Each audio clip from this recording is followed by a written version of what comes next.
All right, well, good morning, everyone. Welcome to News 5 Now. I am your host, Bill Riles. Thanks very much for being here with me today so that I'm not alone, just sitting here talking out into the internet ether. I don't know.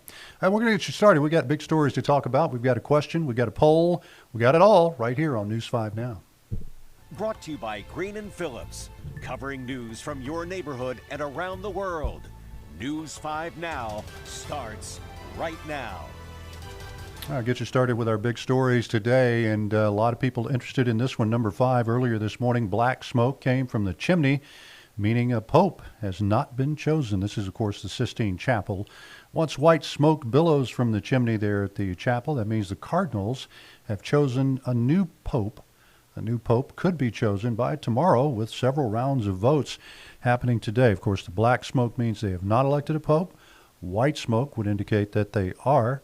They hung up curtains yesterday at the basilica there, and the pope will emerge from, the new pope, that is, will emerge from those curtains once a new pope is selected. So we'll keep an eye on that. We have a question of the day related to that in just a moment, so stick around for that.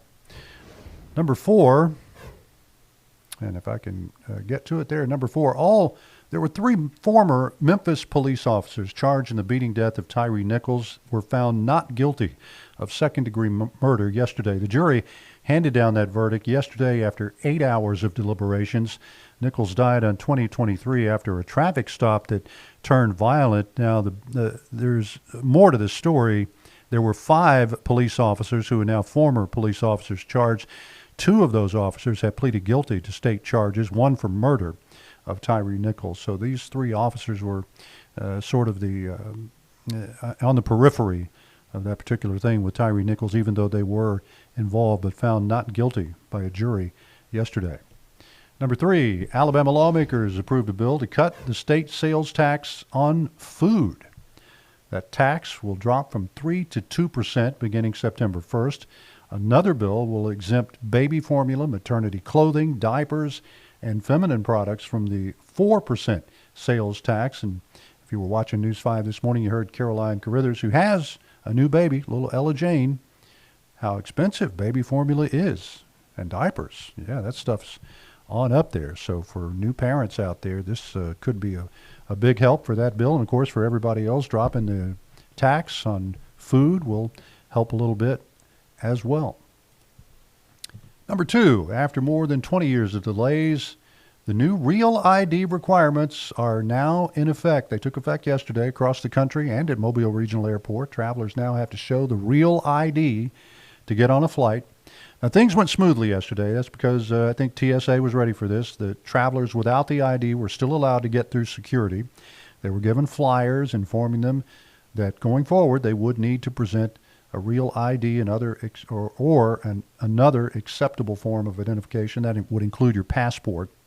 Now, to be clear, there's no cutoff. You can still get a real ID. You can make an appointment or just drop by your local DMV where they offer the real ID. You can get it at any time, but if you're going to be going on a flight soon, you might want to get it sooner rather than later. That's really the kind of the upshot on the real IDs.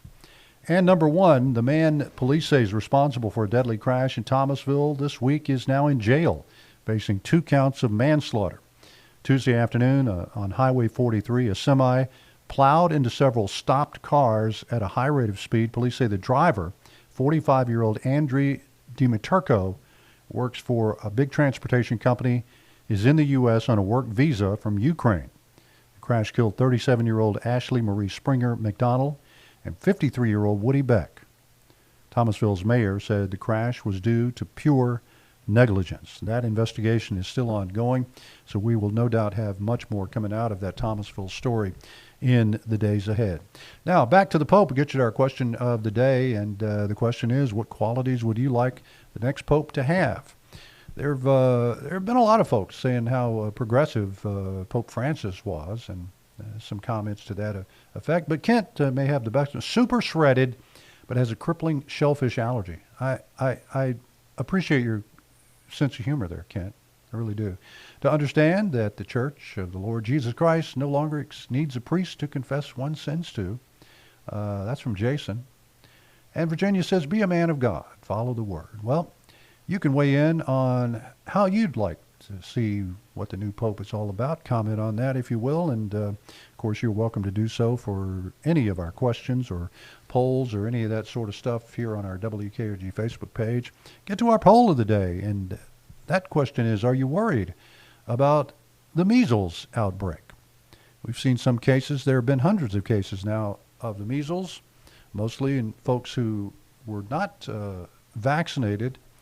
And I'm wondering, I read an article not long ago that for some of us who have gotten the measles vaccine when we were children, and for some of us that is a long time ago, but whether we should get a booster vaccine or another measles vaccine.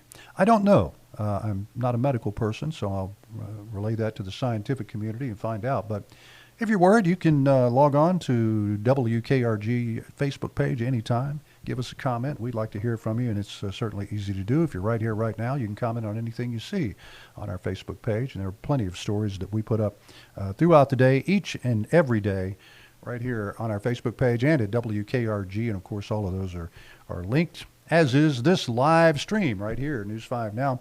Coming up a little bit later at 9 o'clock this morning, you'll get Devin Walsh. At noon, you'll get me. Ha-ha! I'll be back at noon today. And for News 5 Now at 12:30. We hope to see you then. Hope you're having a great Thursday. We'll come back at you tomorrow morning, News 5 this morning at 4:30. Be sure and join us then as well. For now, I'm Bill. See you soon. Covering news from your neighborhood and around the world. You are watching News 5 Now, brought to you by Green & Phillips.